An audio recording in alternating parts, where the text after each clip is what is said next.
xotin orasidagi sovuqlik sukutdan boshlanadi. Bir kuni oraga sukut kirib keladi. Keyin u odatga aylanadi. Keyin gaplashish malol kela boshlaydi.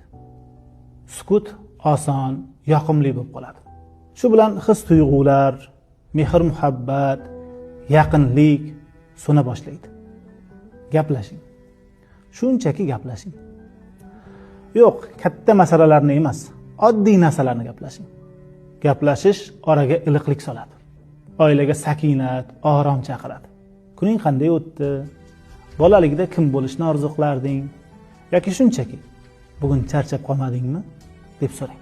Bu savollar katta muammolarda hal qilib qo'ymas, lekin cheksiz mehrning eshigini ochadi. Chunki eshitish muhabbatning bir tili, so'zlashish ishonchning nafasidir.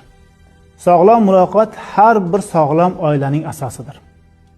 Gaplashganlar bir-birini tushunadi, tushunganlar his qiladi, his qilganlar asrab avaylaydi. Bugun hech bo'lmasa 10 daqiqa vaqt ajrating. Yonma-yon o'tiring, telefonni chetga qo'ying. Quloq bilan emas, yurak bilan eshiting. Chunki ba'zan 1 daqiqalik suhbat uzoq yillik muzlarni eritadi. Ba'zan birgina qandaysan deb so'rash oradagi uzoq masofalarni yaqinlashtiradi. Gaplashing. Shunchaki gaplashing.